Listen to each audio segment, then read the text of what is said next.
horrible situation to be in. You feel trapped, scared and alone. That's how I felt. My first experience of being in this situation started at a very young age. My mum liked to drink a lot. Luckily I didn't live with her, I lived with my dad. I longed for a mummy who would wait in the school playground when I finished school or give me a hug when I was upset. I think for any child to be near your mum when she's drunk can be scary and uncomfortable. It was bad enough my mum being an addict, but a few years later, when my dad's addiction started, it felt like my whole world fell apart.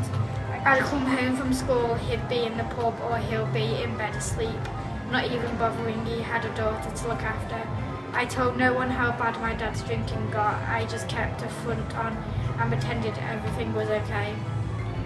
I missed the man he was before his addiction started, but never doubted for a moment that my dad loved me.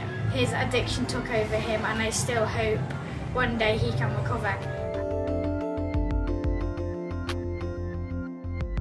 After a few years of living with my dad and his drinking, I went to live with my nan. Living with my nan was quite complex and I felt alone and still had a lot of responsibility. All I really wanted was for her to tell me it was going to be okay. Things got a bit strange at my nan's and a lot was going on personally too. At the time I didn't realise it, but I was developing my own mental health issues, but I didn't want to admit how I was feeling.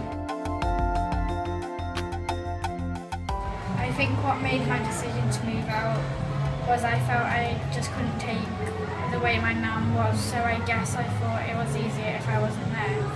I was used to looking after myself. I had done it since 13, but little did I know how scary the real world was, living alone, having to pay bills. Another thing is I didn't realise it would actually make my depression a lot worse. It took me to rock bottom. I didn't want to do anything. It seemed like all around me everyone had the support of their families and it all figured out, but I didn't. It was a scary place and I wasn't sure how I was going to do it. But a year later I look back and think, how on earth have I got to where I am now? People ask me, do I regret it? When someone asked me that a few months back, at my low place, I would have said yes, because I felt I'd messed up and let everybody down. But now I realise it wasn't me that let everyone down, it was actually them. If you're in a similar situation, get in contact with Co-op and drop a message in the message board. You are not alone.